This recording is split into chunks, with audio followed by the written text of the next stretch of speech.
একজন ইঞ্জিনিয়ার কি করে কৃষিকে পেশা হিসেবে বেছে নিতে পারেন? হতে পারে বেশি আয় কিংবা পরিবেশের কথা ভেবে। জানবো তামিলনাড়ুর এক প্রকৌশলীর কথা। পশুপালন, ফসল উৎপাদন, পোলট্রি এবং জৈব উপায় ব্যবহার করে তিনি এক স্বনির্ভর কৃষি পদ্ধতি গড়ে তুলেছেন। আর এতে করে শুধুমাত্র ফসলের উৎপাদন বৃদ্ধি নয়, কৃষকের লোকসানের ঝুঁকিও কমে যাচ্ছে। এই উপায় ব্যবহার করে শুধুমাত্র তামিলনাড়ুতেই এখন ৬০০টি খামার গড়ে উঠেছে। সম্ভাত কুমার পেশায় ইঞ্জিনিয়ার, কিন্তু গত ১৪ বছর ধরে তিনি নিজের খামার চালাচ্ছেন। ১০ হেক্টর জমিতে প্রায় সম্পূর্ণ চক্রাকার উপায়ে তিনি প্রাণী পালন ও ফসল চাষ করেন। কোনো ধরনের রাসায়নিক সার বা কীটনাশক ব্যবহার করেন। বিভিন্ন পরীক্ষা চালানোর পর এখন তার ব্যবসা ভালোই চলছে।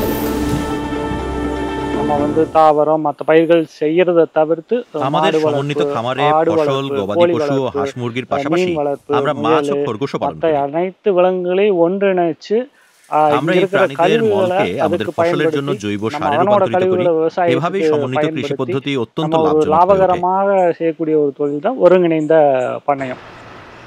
তামিলনাড়ু সরকার পরিবেশ বান্ধব সমন্বিত কৃষি শুরু করার জন্য কৃষকদের আর্থিক সাহায্য দেয়, কারণ শুরুটা সহজ নয়। সম্ভাত কুমার ১২ বছর ধরে জমিতে লাঙ্গল দেন। প্রাণীদের থেকে পাওয়া প্রাকৃতিক সার মাটির প্রয়োজনীয় উপাদান যোগান দেয়। অণুজীব ও কেঁচো নিজে থেকে মাটির উপরের স্তরগুলোকে আলগা করে দেয়। তবে এই প্রক্রিয়াটি সময় সাপেক্ষ। আর আপনি এক ফসলি চাষের কোনো বড় জমি এখানে খুঁজে পাবেন না।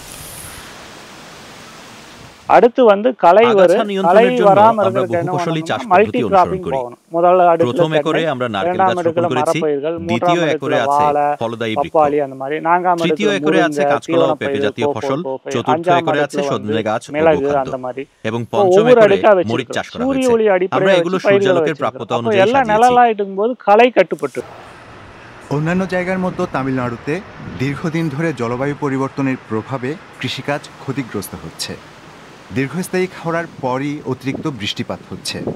সম্ভাত কুমারের মতো পরিবেশ বান্ধব খামারগুলো এই পরিস্থিতি মোকাবিলায় অনেক বেশি সক্ষম। காலநிலை மாற்றத்தை பத்தி நம்ம பார்க்கறப்ப இப்ப இருக்க பிரச்சனைகள்லயே வந்து ரொம்பவே ரிஸ்க் ஃபேக்டர் ரொம்ப அதிகமா இருக்கு விவசாயிகளுக்கு. சோ அப்படி இருக்கப்போ இந்த மல்டி கிராப்பிங் போடுறப்போ அப்பெல்லாம் பண்றப்போ அந்த ரிஸ்க் ஃபேக்டர் கொஞ்சம் குறையுது. ஃபார் எக்ஸாம்பிள் இப்ப 3 மந்த்ஸ்க்கு மழை பெய்யாட்டி கூட வேற ஒரு கிராப் காப்பாத்தும். இந்த கிராப் ஃபெயில் ஆனா கூட வேற ஒரு கிராப் காப்பாத்தும். அதே ஒரே கிராப் போட்டோம்னா கேம்பிளிங் பண்ற மாதிரி லிட்டரலா கேம்பிளிங் பண்ற மாதிரி இருக்கு. கிடைச்சா கிடைக்கும், கிடைக்காட்டி ஃபுல்லா போயிடும்ன்ற மாதிரி இருக்கு। এই খামারের সাফল্যের আরেকটি কারণ সম্ভাত কুমার নিজেই তার উৎপাদিত পণ্য প্রক্রিয়াকরণ করেন। তিনি নারকেল শুকন অথবা নিজের ধানতে তা থেকে তেল তৈরি করেন। কলাও শুকিয়ে বিক্রি করলে বেশি আয় হয়। পেশাদার বিপণনকারীরা ক্রেতাদের সাথে তার যোগাযোগ করিয়ে দেন। இயற்கை விவசாயிகளுக்கான ஒரு சந்தை உருவாக்கி இருக்கோம். இங்க சென்னையில தொடர்ந்து சந்தைகள் உருவாக்கிட்டு இருக்கோம். அப்படி இருக்கப்ப நுகர்வோர் என்ன பாக்குறாங்கன்னா, ஒரே விவசாயிகள்ட்ட பல பொருட்கள் கேட்கறாங்க. ஒரே விவசாயி பல பயிர் பண்றப்போ அவங்கள்ட்ட வாங்குறது, விவசாயிகளையும் நுகர்வோரை கனெக்ட் பண்றது வந்து ரொம்ப ஈஸியா இருக்கு.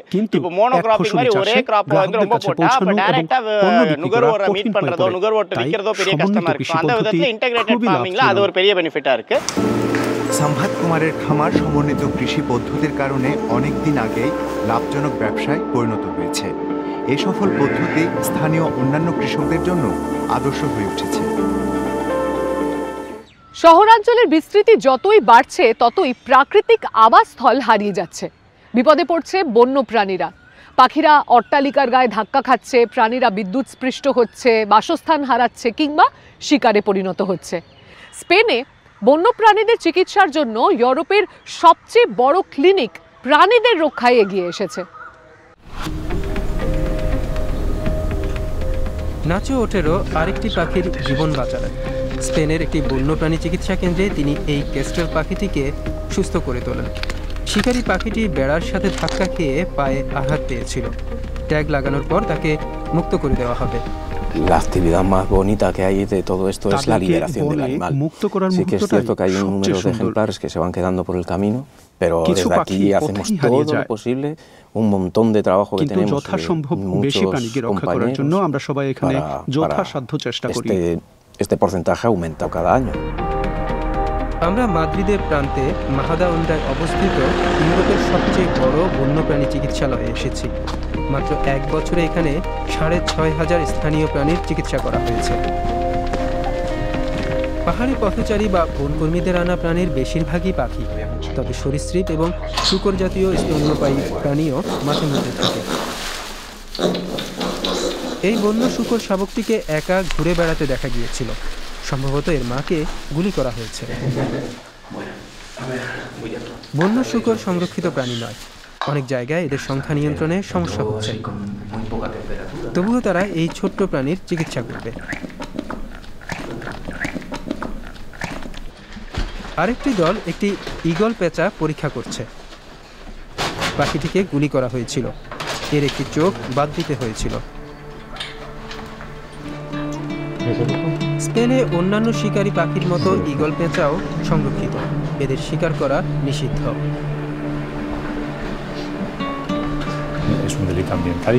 এটি একটি পরিবেশ বিষয়ক অপরাধ। আমরা সেভাবে এর মোকাবিলা করি। আমরা ময়নাতদন্ত করে কর্তৃপক্ষকে রিপোর্ট করি, ফলে এই অপরাধের বিরুদ্ধে আইনি ব্যবস্থা নেওয়া সম্ভব। বিদ্যুতের তারে ধাক্কা খাওয়া এই গ্রিফন শকুনটিকে বাঁচানো গেল না। ইরেন লোপেজ এর ডানায় ভয়ানক পোড়া দেখতে পেয়েছেন। এই ধরনের বিদ্যুৎ স্পৃষ্ট হওয়া দুর্ঘটনা নয়, বরং অপরাধ হিসেবে বিবেচিত হয়। বিদ্যুৎ সংস্থাগুলিকে পদক্ষেপ নিতে হবে। দুর্ভাগ্যবশত এটা প্রায় ঘটে। যদিও আমরা সক্রিয়ভাবে বিপজ্জনক স্থানগুলো খুঁজে বের করি এবং বিদ্যুৎ কোম্পানিগুলোকে তাদের বিদ্যুতের তারগুলোকে আরো ভালোভাবে অন্তরিত করতে বলি, তবুও পাখিরা, বিশেষ করে বড় পাখিরা, মারা যাচ্ছে।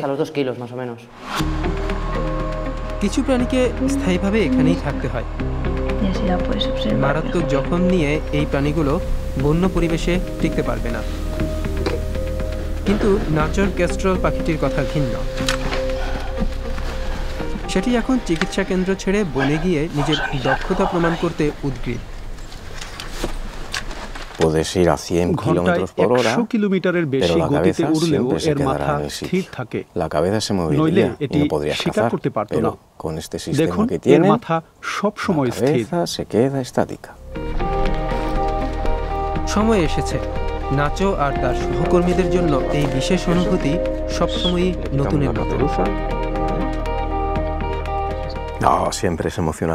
এটা আপনার মনকে নাড়া দেবে। প্রাণীটি সাধারণ হোক বা রাজকীয়, মুহূর্তটা সবসময় অসাধারণ। এবার অন্তিম পরীক্ষার পালা। ক্যাস্ট্রল পাখিটি মুক্ত আকাশে ডানা মেলল। শুধুমাত্র জীববৈচিত্র্য রক্ষার জন্যই নয়, আমাদের নিজেদের ভবিষ্যতের কথা ভেবেই প্রকৃতির প্রতি যত্নশীল হওয়া উচিত। এমন কোনো উদ্যোগের কথা কি আপনার জানা আছে যা একই সঙ্গে মানুষ এবং প্রকৃতির উপকারে আসছে? তাহলে তা আমাদেরকে ইমেলে লিখে জানাতে পারেন। আজকের মতো এই পর্যন্তই। আবারও দেখা হচ্ছে ইকো ইন্ডিয়ার আগামী পর্বে, আগামী সপ্তাহে। ততদিন ভালো থাকবেন, সুস্থ থাকবেন। নমস্কার।